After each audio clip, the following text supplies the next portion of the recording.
Hi, welcome back to Raunchy Reality Recaps. Now, in this video, we're going over Justine and Michael from Life After Lockup. And as you know, I haven't been keeping track with anything. So, again, I'm going to recommend you to a few things that you probably already, to a few creators you probably already know because I'm tiny. That way you can try to get a recap from their channel. So, Tracy Trinity Show, Auntie's Advice, True Feelings by Me, and I think Shamika's in, and according to Amber, they have it all. So definitely check them as well. But just to get into it right now, we all know that Michael and Justine are moving down to Las Vegas, but apparently Michael's kids and his family does not know. So they did a whole trip to Rhode Island and everything. Or yeah, they did a trip to Rhode Island and they've been there for a few days. Now, instead of sitting there and actually telling them when they got there, so they still had some days to process it and everything, or I don't know. They decide to wait right before they leave to tell these kids. Okay.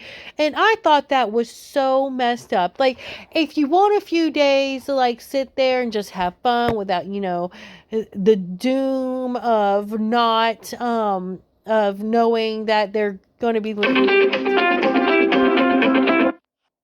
Las Vegas, that's one thing. Okay.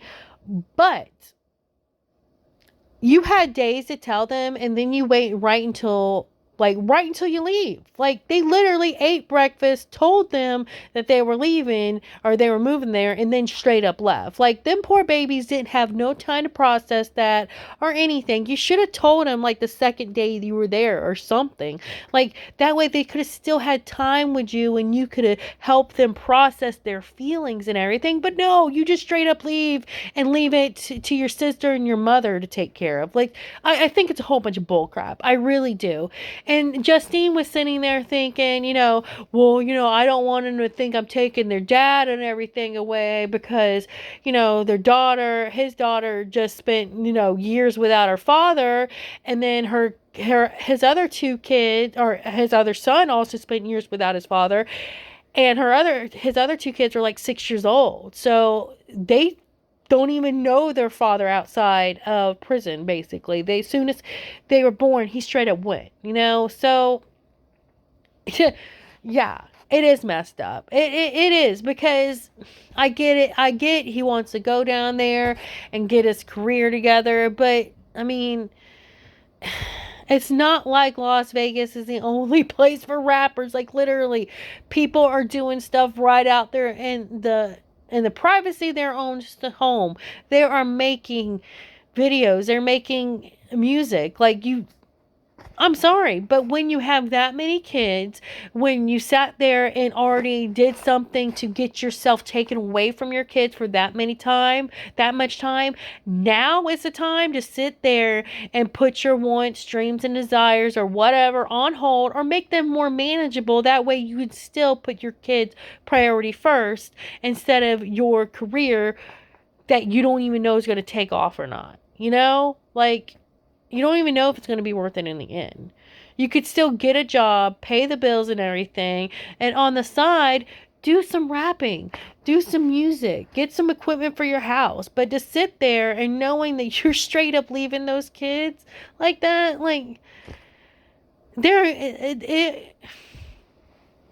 it's it's not a good plan. It's not a good idea. It's just absolutely ridiculous that you get right out of prison. These kids don't know you, and you're going to put yourself first again. Like, you were putting yourself first when when you caught the charge what you were doing. When you were doing what you were doing, you were putting yourself first. You weren't putting your family or your kids first. Sorry. Sorry. Because you would have thought about it. So you get out, and then you're now going to move across the country away from your kids, and it's just ridiculous. And hit their thought are, well, we'll fly people out, and we'll fly y'all fly in, and we'll fly out y'all, and all this.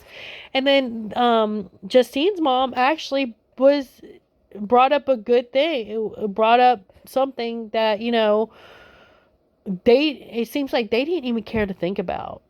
And it was, did you ask the mother of these kids what their position on it was? What their thought on it was. And he didn't even do that. He didn't even bother to call the mother of the kids to let them know so they could try to like work something out to see if it would be feasible before they make this big decision. They were only thinking about themselves the whole entire time. They were not thinking about the kids. They were not thinking about anybody else but themselves, and that is ridiculous. And it's just utterly like just mind-boggling that they literally sat there and told their family that and then straight up leave. So you not only your sister been raising these kids, your sister and your mom have been raising your kids for years. Now they have to sit there and deal with emotional trauma that these kids are going to go through the next couple of days because their daddy's leaving again. And then instead of sitting there and helping them process, you leave it up to your family to do it. Like, come on, man. Come on. That could have been handled a whole lot better than it was.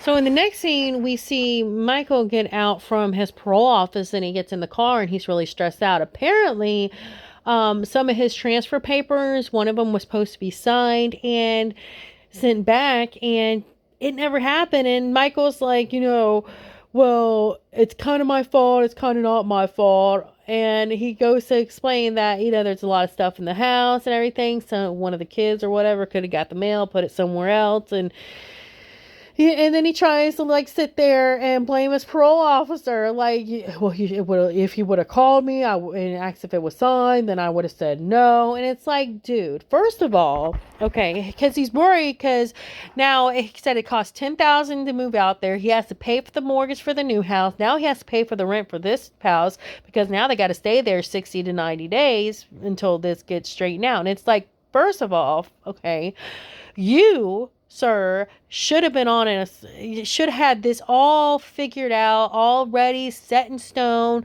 before you even sat there and did everything you did. Like, it should have been set. It should have been already taken care of before you made the decisions. Okay, before you started putting money down.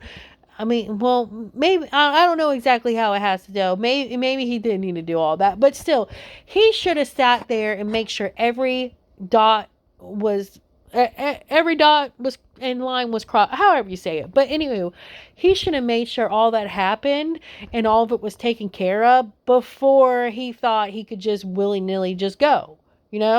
Like, maybe you should have called the parole officer and ask him if everything was good to go, if there's anything else I need to do. Maybe you should have been calling him weeks ahead of time or weeks, before all this happened. I mean, with the mail, maybe you should inform the kids that you have something, needed. The mail has to go in a certain spot. Maybe you should have been checking the mail because we know you don't have a job. Like, come on, quit blaming people for your decisions, for your failures. Like, this is just ridiculous. And then Justine calls him and he lies to her. So yeah, you really think that's gonna, like, we've seen what happens. Come on, Mike. So anywho, this is probably going to be the big to-do of the season. Them just going back and forth with this whole house thing. So again, I think it was really crappy of how he did his sister and his kids like that. Just straight up giving them the information and then just leaving and, a little bit later. Like, he should have sat there and stayed there days after to make sure they had to process everything. Because those kids probably 5 hours after he left started breaking down in tears and something. And then his mama and his sister had to pick up the pieces. So yeah, I don't like Mike because of that. And I don't really like Justine because of that either. So y'all have a great day. Like, share, and subscribe. So bye.